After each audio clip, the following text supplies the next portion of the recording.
Assalamualaikum warahmatullahi wabarakatuh. Alhamdulillahilladzi nazzala al-furqana ala 'abdihi liyakuna lil 'alamin nadhira. Wa asyhadu an la ilaha illallah wahdahu la syarika lah. Lahul mulku wa lahul hamdu wa huwa ala kulli syai'in qadir. Wa asyhadu anna Muhammadan 'abduhu wa rasuluh.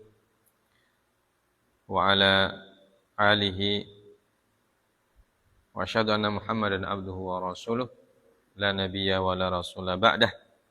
Allahumma salli wa sallim wa barik ala nabiyyina Muhammadin sallallahu alaihi wasallam wa ala alihi wa sahbihi wa man tabi'ahum bi ihsanin ila yaumiddin, amma ba'd.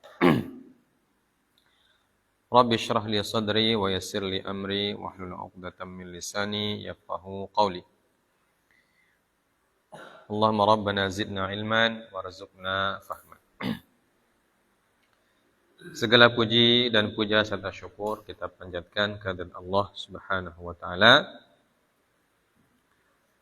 Salawat dan salam tak lupa kita sampaikan kepada Nabi kita, Nabiullah Muhammad sallallahu alaihi wasallam, serta para sahabat beliau dan keluarga serta seluruh orang-orang yang setia mengimani, meyakini dan menjalankan syariat yang beliau bawa, yaitu syariat Islam. Kita kembali mentadabburi ayat Al-Quran. Masih di Quran surah Al-An'am, ayat yang pekan lalu kita sudah baca. Kita lanjut saja. Allah Subhanahu wa taala berfirman, wa in tuti' a'udzubillahi minasyaitonir rajim. Wa in tuti' aktsara man fil ardi yudilluka an sabilillah. In yattabi'una illa dhanna wa inhum illa yakhrusun. Wa in tuti', dan jika kamu mengikuti, aktsara, kebanyakan, man fil ardi, orang di bumi ini, yudilluka, niscaya mereka akan menyesatkanmu, an, dari sabilillah, jalan Allah. In yattabi'una, tidaklah mereka mengikuti illa dhann, kecuali persangkaan belaka. Wa inhum illa yakhrusun, dan mereka hanyalah membuat kebohongan. Nah, ini peringatan kepada kita kaum muslimin setelah Allah memberikan pernyataan sebelumnya bahwa kalimat Allah telah sempurna. Yang disebut kalimat, ada yang mengatakan Al-Quran, ada juga mengatakan apa? Selain dimaknai Al-Quran, ada yang mengatakan apa? Al-wa'du wal-wa'id, yaitu janji Allah berupa kebaikan dan keburukan atau ancaman, atau yang biasa disebut dengan al-haq. Itu semuanya sudah dijadikan oleh Allah sebagai sesuatu yang tamat, artinya sudah dijelaskan semua oleh Allah Azza wa Jalla. Maka ketika Allah sudah menyatakan bahwa semua syariatnya sudah dijelaskan, jalan keselamatan sudah dijelaskan, jalan kemudaratan atau kebinasaan sudah juga diterangkan, apa yang dikerjakan, apa yang harus dikerjakan dijelaskan oleh Allah, apa yang harus ditinggalkan sudah dijelaskan. Semuanya sudah dijelaskan. Yang halal sudah dijelaskan, yang haram sudah dijelaskan. Maka dalam ayat selanjutnya Allah mengatakan wa in tuti'. Kalau kalian tidak mau mengikuti apa yang disebutkan oleh Allah itu. Ya. Kalau kalian tidak mau mengikuti apa yang sudah dijelaskan oleh Allah dengan segamblang-gamblangnya, ya, seterang-terangnya itu. Dan justru kalian mengikuti kebanyakan manusia di dunia. Nah, ini yang dimaksud dengan wa in tuti. Ya, maka di sini disebutkan ya, akhbarahu Allahu subhanahu bi annahu idza rama ta'ata aktsari man fil ardi adalluhu. Ya. Allah Subhanahu wa taala walaupun ini khitabnya atau mukhatabnya itu adalah Rasul sallallahu alaihi wasallam. Wa in tuti', apabila engkau hai Muhammad. Ini makna aslinya. Ya. Jadi Allah berbicara kepada Rasulnya sallallahu alaihi wasallam. Ya. Allah mengkhitab Rasulnya sallallahu alaihi wasallam. Akan tetapi dalam kaidah bahwa khitab kepada Nabi itu menjadi khitab kepada umatnya. Ya. Atau apa yang dikatakan oleh Allah kepada Nabi sallallahu alaihi wasallam itu berarti merupakan apa yang dikatakan oleh Allah kepada umatnya. Jadi Nabi di sini sebagai penyampai. Sebagai penyampai. Wa in tuti', apabila engkau hai Muhammad mengikuti. Ya. Akhbarahu Allah subhanahu. Allah subhanahu wa ta'ala mengabarkan kepadanya, kepada Nabi kita sallallahu alaihi wasallam. Bi annahu idza rama ta'ata aktsari man fil ardi adalluh. Bahwasanya dia Nabi sallallahu alaihi wasallam kalau memberikan ketaatan kepada sebagian besar manusia di muka bumi ini, maka mereka manusia-manusia itu akan mencelakakannya, akan menyesatkannya.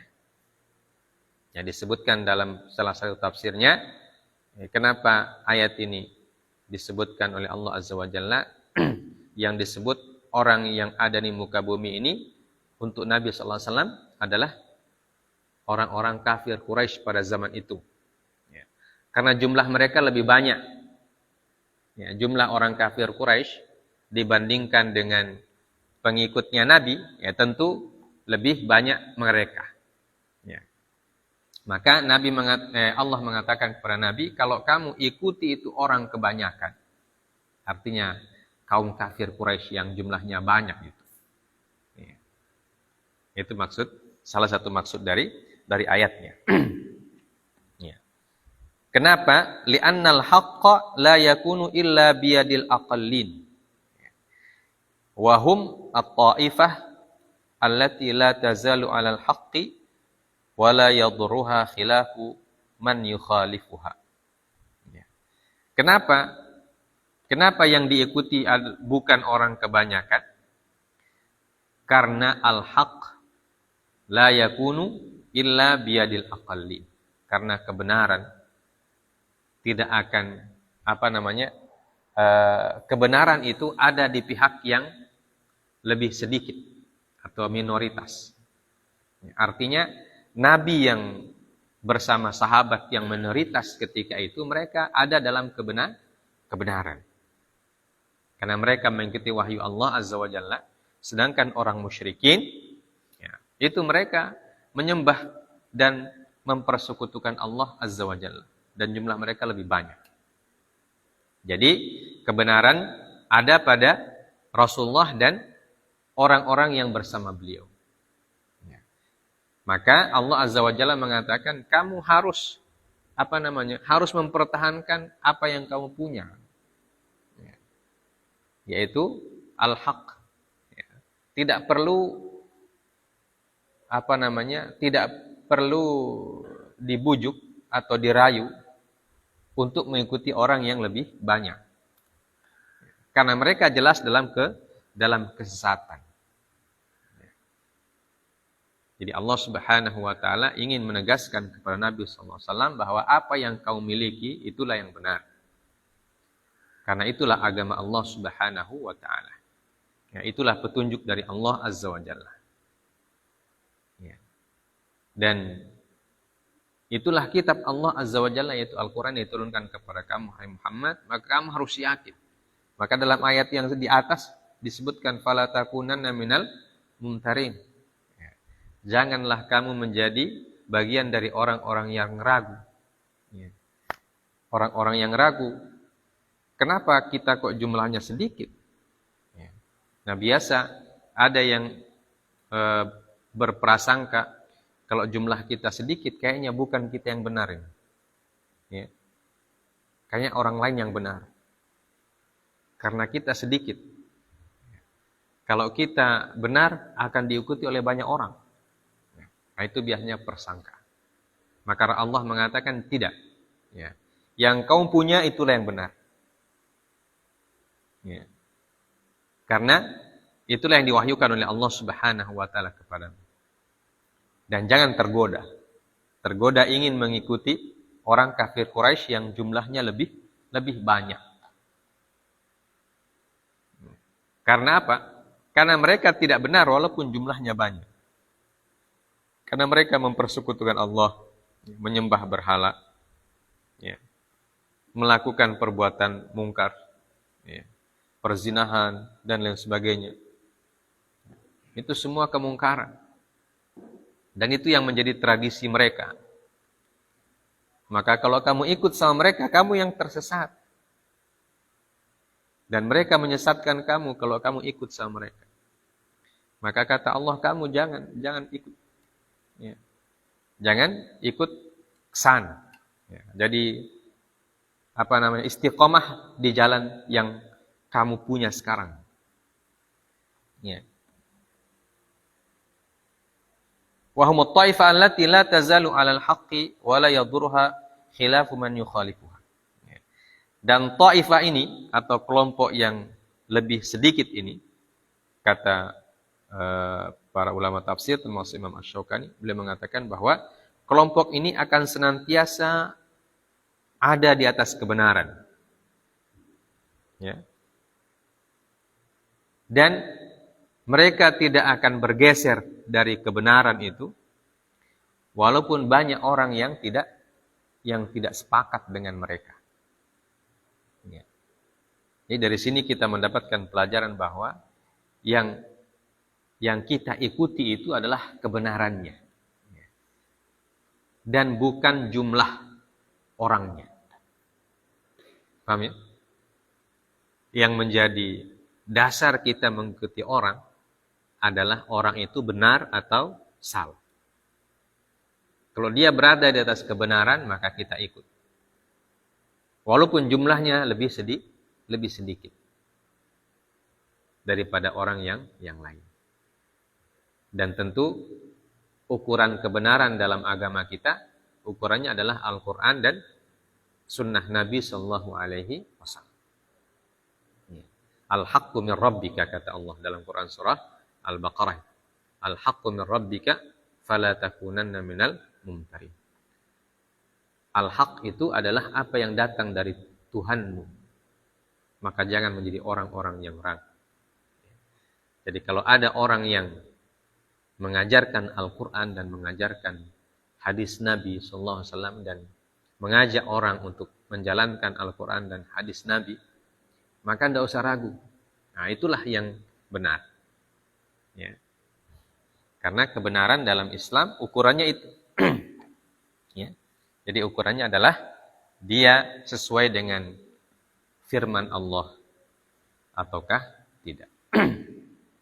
Ini yang disebut dengan ta'ifah alal haqqi la yadurruha khilafu man yukhalifuha.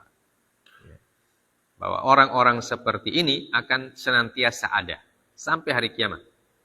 Ya.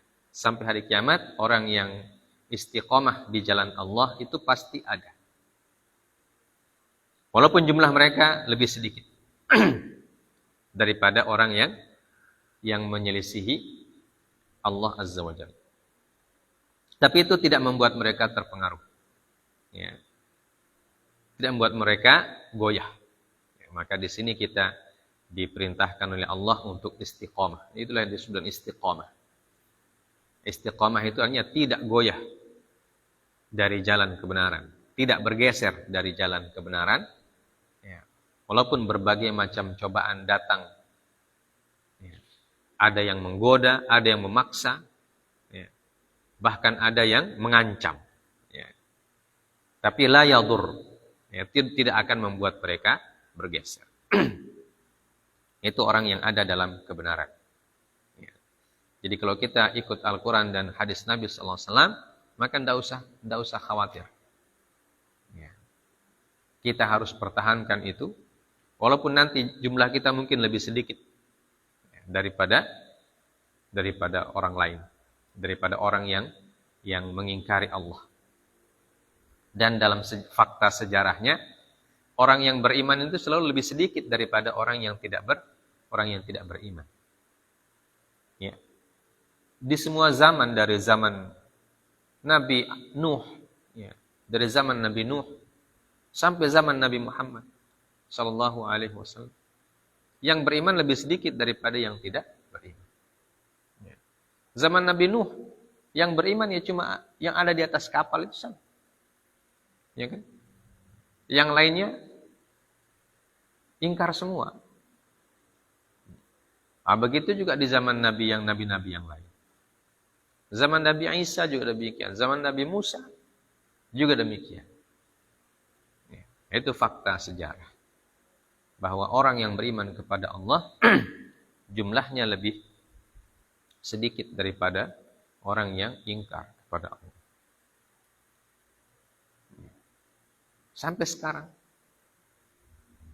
Ya, Muslim, orang Islam di dunia ini jumlahnya lebih sedikit daripada orang yang non-Muslim. Tapi tidak berarti kita harus ikut orang yang lebih banyak. Ya. Kalau memang jelas, menurut pendapat kita atau menurut keyakinan kita, yang sedikit ini ikut Al-Quran, ya, ikut hadis Nabi. Maka yang sedikit inilah yang kita pertahankan. Ya. Jadi jangan terpengaruh dengan jumlah maksudnya. Jangan terpengaruh dengan jumlah manusianya. Karena bisa jadi jumlah manusia yang banyak, ya, itu tidak selalu berada di atas kebenaran. Ya. Jadi kita lihat benarnya dulu, baru lihat jumlahnya. Nah, kalau dia benar sesuai dengan Al-Quran dan Sunnah, ikut. Nah, walaupun nanti jumlahnya lebih sedikit. Apa? Kama sabata dzalika an Rasulullah sallallahu alaihi wasallam. Ya. Wa qila al-muradu bil aktsari al-kuffar. Wa qila al-muradu bil ardi Makkah, ai aktsaru ahli Makkah. Ya.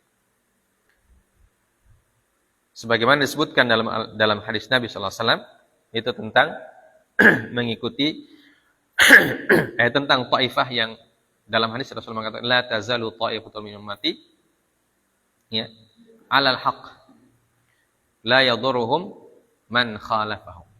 Nah, itu ada hadis Nabi sallallahu alaihi wasallam.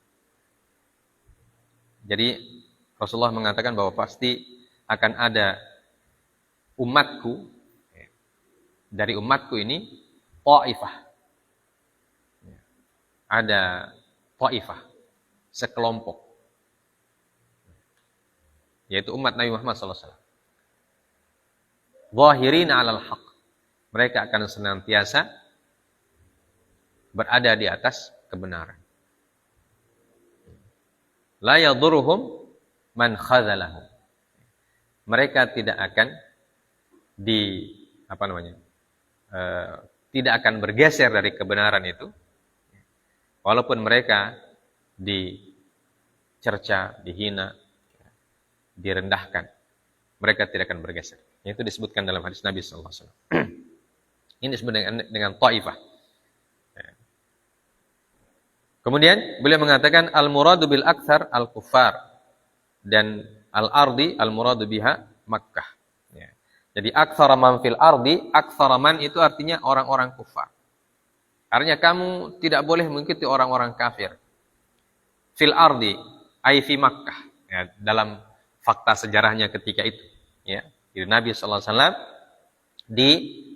diberikan wejangan oleh Allah Azza wa Jalla untuk tidak mengikuti orang kafir Quraisy yang ada di Mekah walaupun jumlah mereka lebih banyak daripada jumlah orang beriman. Dan itulah yang dijalankan oleh Nabi beserta para sahabat. Ya. Walaupun mereka disiksa, ya kan? Kalau kita lihat sejarah, bagaimana sejarah Nabi di Mekah. Disiksa, diusir, ya, diboikot. Semuanya. Nabi, bahkan Nabi, keluarga Nabi. Bahkan orang yang ikut membela Nabi walaupun masih kafir, ikut juga disiksa. Ya, seperti yang terjadi pada saat pemboikotan itu. Ya, pada saat pemboikotan Rasulullah dan keluarganya. Ya, kan ada di situ Bani Hashim dan Bani Muttalib. Dan mereka tidak semuanya masuk, belum semuanya masuk Islam ketika itu. Ya. Tapi mereka juga ikut tetap diboikot oleh seluruh kafir Quraisy karena mereka menolong dan membantu Nabi sallallahu alaihi wasallam. Mereka diboikot selama berapa tahun? Berapa tahun pemboikotan? 3 tahun. Ya, bayangkan 3 tahun diboikot. Ya. Tidak dikasih tidak dikasih berdagang. Tidak dibantu sampai banyak di antara mereka yang meninggal karena kelaparan. Ya, bahkan kita sudah sebutkan dalam sejarahnya sampai wanita-wanita yang menyusui tinggal makan daun-daun pohon. Ya, tinggal makan daun-daun pohon. Ya, karena diboikot mereka. Tapi mereka tidak bergeser. Ya. Abu Thalib yang walaupun tidak beriman, dia ada di pihak Nabi sallallahu alaihi wasallam membantu Nabi. Dia juga tidak bergeser. Ya. Sampai rayap-rayap tanah memakan wathiqah yang dilakukan oleh orang-orang kafir Quraisy, ya, di Ka'bah itu. Ya. Sampai Allah kemudian mengizinkan pemboikotan itu selesai dengan mengutus rayap, ya, untuk memakan lembaran yang menjadi undang-undang ketika itu, undang-undang pemboikotan dimakan oleh rayap. Ya, sehingga otomatis ketika lembaran itu habis, maka habis juga itu kesepakatan mereka. Ya, itu yang terjadi dalam sejarah. Ya. Tapi Rasulullah sekali lagi tetap konsisten. Ya, dan begitu juga para sahabat. Ya, radhiyallahu ta'ala. Nah, ini yang disebut dengan wa in tuti aktsara man fil ardi yudilluka an sabilillah. Ya, kenapa mereka tidak mau ikut kepada kaum kafir Quraisy? Karena sudah jelas sesat. Ya. Kalau mereka ikut sudah tidak ada lagi agama Islam. Ya, jadi kalau Nabi sallallahu alaihi wasallam ikut kepada kafir Quraisy ketika itu, ya, tidak tidak istiqomah di jalan Allah Azza wa Jalla, andaikan. Dan para sahabat juga, andaikan mereka tidak yakin dengan agama Allah Azza wa Jalla, mereka ikut, maka selesailah Islam. Cuma sampai situ sejarahnya. Ya. Tapi tidak. Allah senantiasa memberikan penguatan-penguatan kepada Nabi dan para sahabat. Maka kemudian mereka istiqomah dan mereka bertahan dengan berbagai macam cobaan dan ujian. Nah, mereka tidak ingin sesat di akhirat. Ya. Walaupun resikonya di dunia seperti itu. Ya. Tsumma 'allala dzalika subhanahu biqauli. Kenapa Allah Subhanahu wa taala melarang kita untuk mengikuti orang-orang kebanyakan? Ya. Beliau mengatakan tsumma 'allala dzalika, kemudian Allah memberikan ta'lil atau memberikan penjelasan tentang sebab, ya. Sebab kenapa kita tidak boleh ikut orang kebanyakan. Ya. Karena iyattabi'una illa dhann. Ya. Ay ma yattabi'una illa dhann alladzi la asla lahu. Wa huwa dhannuhum anna ma'budatihim tastahiqqul ibadata wa annaha tuqarribuhum ila Allah azza wa jalla. Iyattabi'una illa dhann. Kenapa Allah melarang kita ikut sama mereka? Karena mereka itu agamanya atau keyakinannya tidak memiliki dasar dari wahyu Allah. Ya. Mereka beragama berdasarkan persangkaan. Ya. Kalau istilah sekarang berdasarkan persepsi. Berdasarkan persepsi. Dhann. Ya. Hanya dhann, hanya persangkaan. Persangkaan mereka la aslalahu. Tidak ada dasarnya. Artinya tidak ada wahyunya. Dan semua yang syirik, ya, semua orang musyrik, itu semuanya pakai dhann, pakai persangkaan. Ya. Pakai istilah bahasa kita sekarang pakai akal. Ya. Pakai logika saja, hanya sekedar logika. Logika manusia semata. Tidak ada dasar wahyunya. Itu disebut dengan dhann. Dan itulah yang terjadi pada zaman Nabi SAW itu. Ya. Orang-orang musyrikin Quraisy menyembah berhala itu karena persangkaan saja. Mereka menyangka. Ya. Dhannuhum anna ma'budatihim tastahiqqul ibadah. Mereka menyangka bahwa berhala-berhala yang mereka sembah itu berhak mendapatkan ibadah. Wa annaha tuqarribum ilallah. Dan mereka menyangka bahwa mengibadahi berhala-berhala itu bisa mendekatkan mereka kepada Allah Subhanahu wa taala. Sebagaimana disebutkan dalam ayat ma na'buduhum illa liqarribuna ilallahi zulfa, kata mereka. Kami menyembah mereka itu karena mereka yang bisa mendekatkan kami kepada Allah Azza wa Jalla. Jadi dijadikan sebagai wasilah. Jadi berhala-berhala itu dijadikan sebagai wasilah untuk menyampaikan hajat mereka kepada Allah Subhanahu wa taala. Dan itu dhann, itu persangkaan. Padahal kalau dalam ayat jelas. Kalau meminta kepada Allah Subhanahu wa taala, apa kata Allah Azza wa Jalla? Ud'uni astajib lakum. Mintalah kepadaku, maka aku akan mengabulkan permintaan kalian. Dalam ayat disebutkan. Dalam ayat tentang puasa juga. Apa ayat puasa? Ayat yang tentang doa. Anni fa inni idza sa'alaka ibadi anni fa inni qarib ujibu da'watad da'i idza da'an.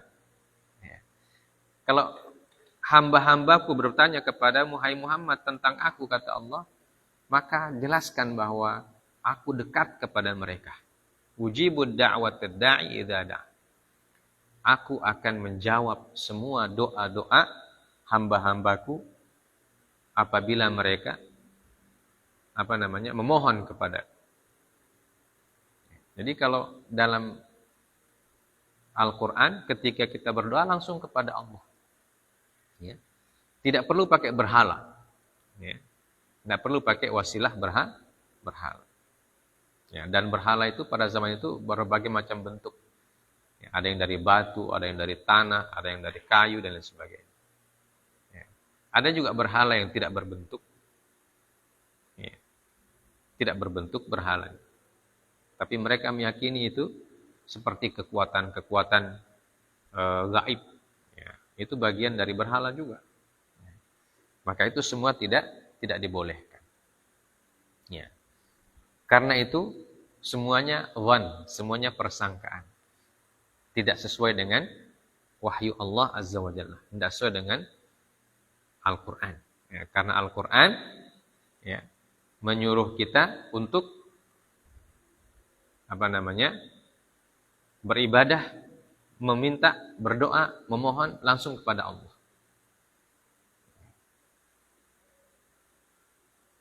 Dalam ayat yang Allah mengatakan ya alladzina amanu taqullaha wabtaghu ilaihil wasilah. Hai orang-orang beriman, bertakwalah kepada Allah dan ibtaghu ilaihil wasilah. Wasilah kalian kepada Allah ya ibadah kepada Allah itu. Ya, jadi wasilahnya bukan berupa orang, ya, bukan berupa berhala, bukan berupa sesembahan. Ya, tapi wasilah kita mendekatkan diri kepada Allah adalah ketakwaan, ibadah, penghambaan diri kepada Allah Subhanahu wa taala. Itulah yang disebut dengan wasilah, wasilatut taqwa. Ya, wasilah berupa ketakwaan. Ya, ibadah-ibadah yang diajarkan oleh Allah Azza wa Jalla itu adalah wasilah kita untuk mendekatkan diri kepada Allah. Jadi wasilah kita ya salat, puasa, ya, itu wasilah mendekatkan diri kepada Allah. Ya, membaca Al-Qur'an, ya,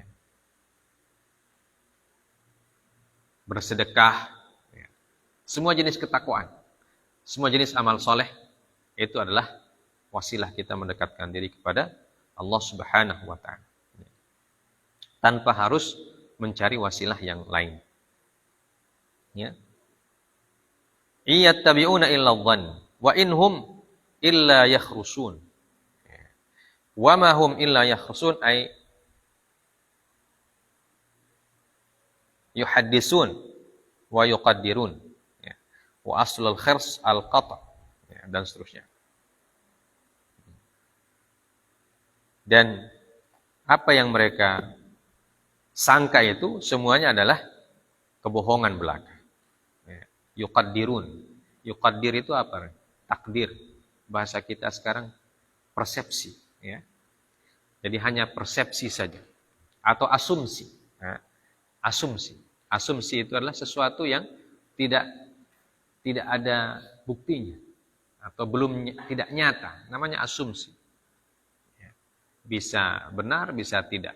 Tapi Allah sudah mengatakan bahwa dia tidak benar. Ya. Inhum illa yakhrusun. Maka disebut sebagai al-khirs, artinya kebohongan. Ya. Maka dalam ayat ini Allah Subhanahu wa taala mengajarkan kepada Nabi, sekaligus juga ajaran ini diberikan kepada kita sebagai umatnya, bahwa ketika kita ingin mengikuti orang atau ingin mengikuti kelompok atau siapa saja yang kita mau ikuti, ya, kita timbang dulu, kita pikirkan dulu, apakah yang mereka ajarkan itu adalah Al-Quran dan sunnah Nabi, ataukah yang mereka ajarkan itu hanya sekedar apa yang mereka bangun dari akalnya. Mereka dasarkan kepada logika semata. Tidak didasarkan kepada Al-Quran dan sunnah. Nah, dan itu jelas ya, orang yang mengajak kepada Al-Quran dan sunnah dan orang yang mengajak kepada selain Al-Quran kan jelas. Orang yang mengajak kepada Al-Quran dan Sunnah pasti dia mendasarkan pendapatnya pada ayat Allah, ya, sabda Rasulullah Sallallahu Alaihi Wasallam. Berbicara apapun ada dasarnya dari ayat Allah, ada dasarnya dari hadis Nabi Sallallahu Alaihi Wasallam. Itu berarti dia berada di atas kebenaran. Ya, tapi kalau orang hanya mengatakan menurut saya, ya, pendapat saya, ya, atau menurut si fulan dan si fulan, nah itu berarti dia mendasarkan hanya pada logika saja. Dan kalau hanya berdasarkan logika, berarti dia sudah masuk dalam kategori yakhrusun, ya, hanya berasumsi, ya, belum jelas apakah dia bisa memberikan keselamatan atau tidak. Ya, jadi ikut saja yang sudah jelas. Ya, Al-Quran dan Sunnah Nabi sudah jelas. Ya, kalau ikut Al-Quran dan ikut Sunnah Nabi sudah jelas mendapatkan keselamatan, ya, di dunia dan di akhir. Nah, kemudian Allah Subhanahu wa taala mengatakan dalam ayat selanjutnya, ya, Inna rabbaka huwa a'lamu man yadhillu an sabilih wa huwa a'lamu bil muhtadin. Ya, Allah tegaskan lagi bahwa sesungguhnya Tuhanmu lah yang mengetahui a'lamu man yadhillu an sabilihi. Ya. Tuhanmu yang mengetahui siapa yang tersesat dari jalannya. Kenapa Allah menyuruh kita ikut suatu kelompok yang disebut sebagai al-aqallin, orang yang lebih sedikit itu? Ya, karena Nabi SAW jumlahnya lebih sedikit para sahabat. Allah tidak menyuruh kita ikut al-aktsarin, yaitu orang-orang Quraisy dan orang yang sejenisnya. Ya. Karena Allah tahu orang yang al-aktsarin itu, orang yang mayoritas itu, mereka yadhillu an sabil. Mereka itu tersesat dari jalan Allah atau jauh dari jalan Allah Subhanahu wa taala. Wa huwa a'lamu bil muhtadin. Dan dia juga yang lebih mengetahui siapa yang orang-orang mendapatkan petunjuk. Maka kita mengikuti Nabi dan para sahabat yang jumlahnya lebih sedikit dibandingkan jumlah kaum kafir Quraisy. Ya, karena Allah tahu bahwa orang kafir Quraisy itu mereka itu tersesat. Ya. Pemahamannya tidak benar, keyakinannya tidak benar. Karena keyakinannya tidak benar itulah Allah mengutus Nabi kepada mereka untuk membenarkan, untuk untuk memperingatkan, mengajari mereka yang benar. Supaya mereka sadar bahwa apa yang mereka yakini tidak benar. Maka diutuslah Nabi kepada mereka.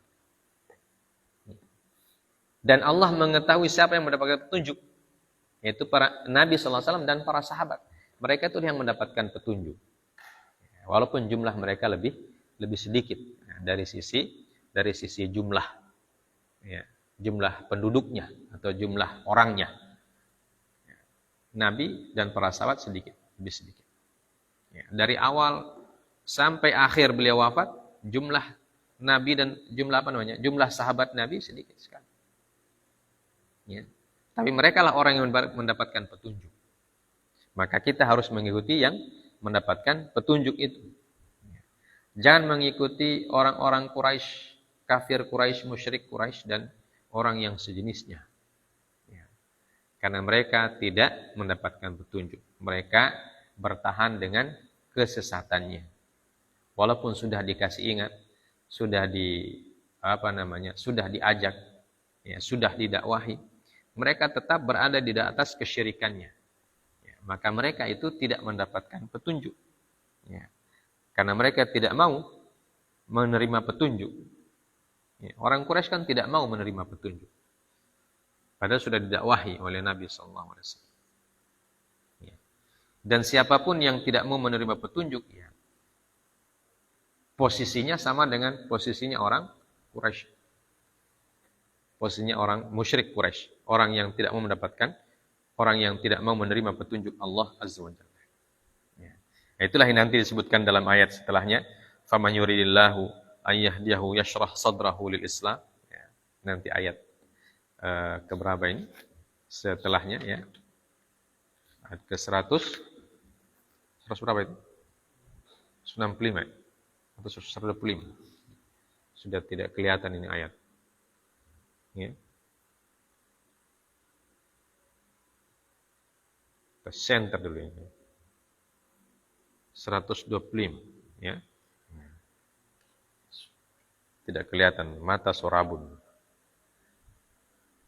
Baik. Inna rabbaka huwa a'lamu man yadhillu an sabilihi wa huwa a'lamu bil muhtadin. Ya. Bimakna ya'lam. Wal wajhu fi hadha at-ta'wil, afdal tafdil ini kita lewat sejak. Ya. Kemudian ada peristiwa yang disebutkan dalam tafsir tentang ayat ini, disebutkan dari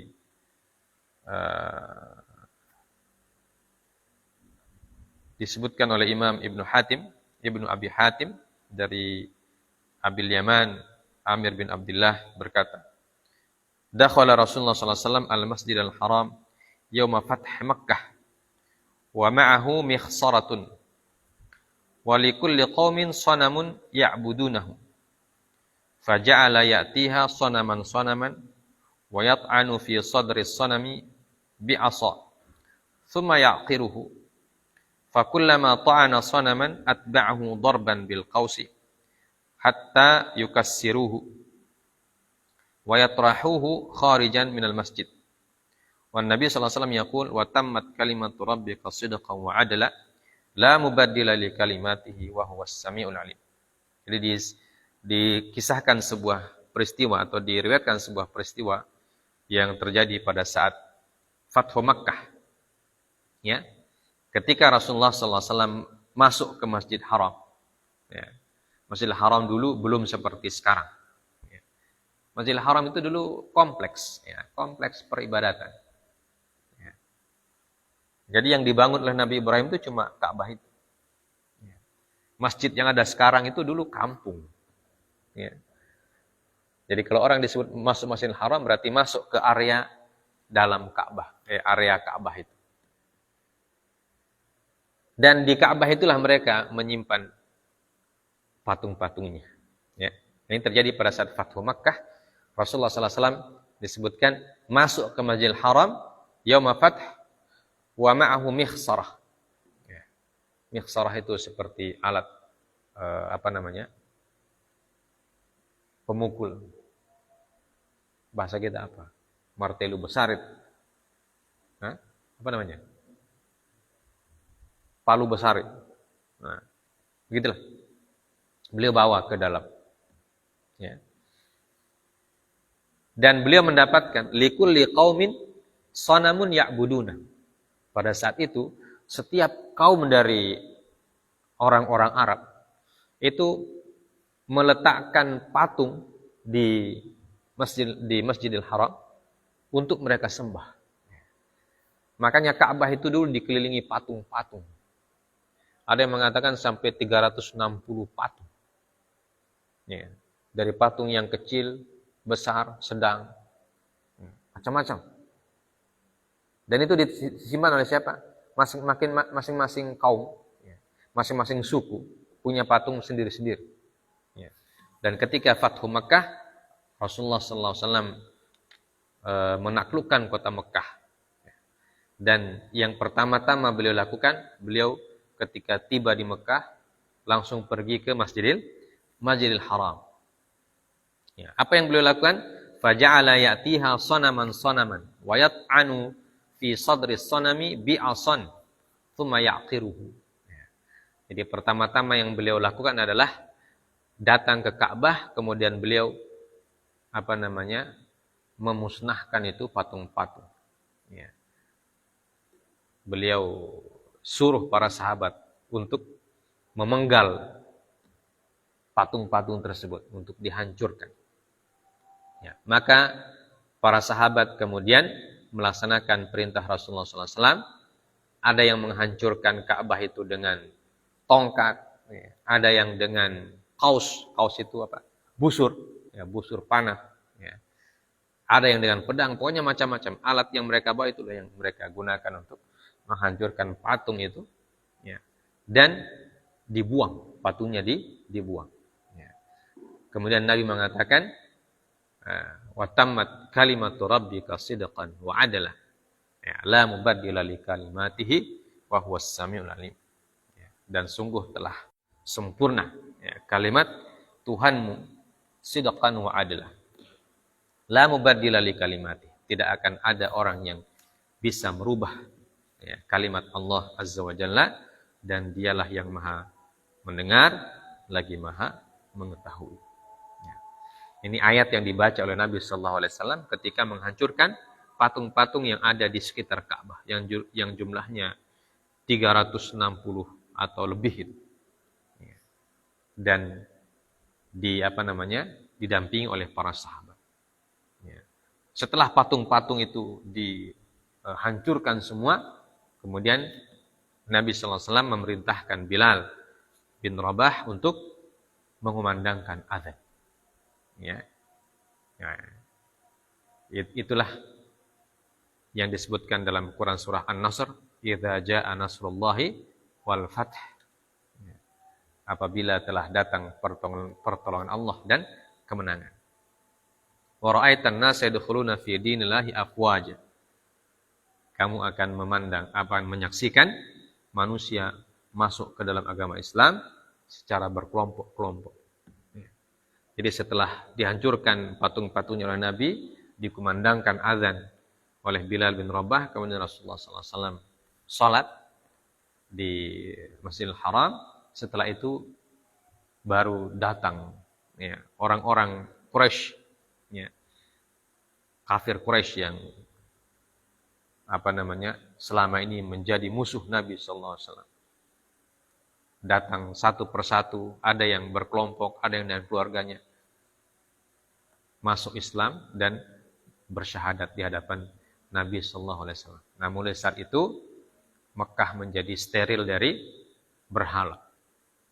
Mekah menjadi steril dari berhala dan menjadi negeri kaum muslimin sampai sekarang. Salawatullahi wassalamu ala nabiyina Muhammadin sallallahu alaihi wasallam. Jemaah dimulakan oleh Allah. Inilah apa yang bisa kita baca dan kita tadabburi dari dua ayat Allah Azza wa Jalla yang intinya mengingatkan kepada kita supaya kita istiqomah di atas kebenaran Islam.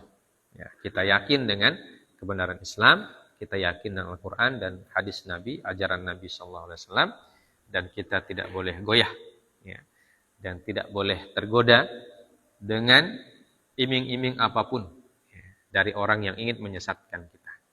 Karena pada fakta sejarahnya bahwa kaum muslimin ketika mereka sudah bersyahadat itu tidak dikasih biar oleh orang lain atau tidak dibiarkan. Pasti mereka dibujuk, dan ada yang disiksa. Para sahabat kan begitu. Mereka dibujuk dulunya, awalnya dibujuk supaya keluar dari Islam. Nah, ketika tidak mempan bujukan, disiksa. Diancam, disiksa. Kalau istilah sekarang, dikriminalisasi. Macam-macam. Ketika mereka tidak mempan dibujuk dengan halus. Tapi para sahabat memberikan contoh kepada kita bagaimana cara kita mempertahankan akidah dan keyakinan kita di hadapan manusia yang ingin menyesatkan kita.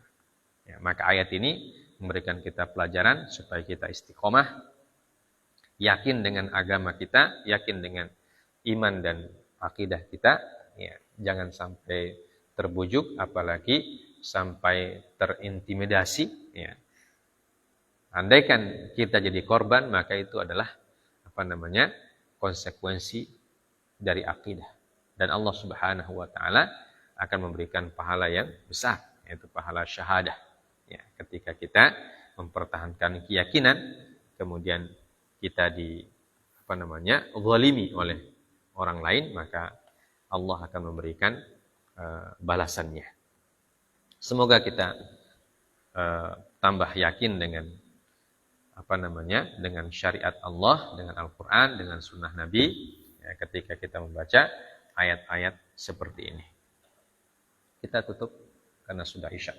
Subhanakallah bihamdik, asyhadu an la ilaha illa anta, astaghfiruka wa atubu ilaik. Wassallallahu ala nabiyyina Muhammad wa ala alihi wa sahbihi wasallam. Wa akhiru da'wana alhamdulillahirabbil alamin. Wassalamualaikum warahmatullahi wabarakatuh.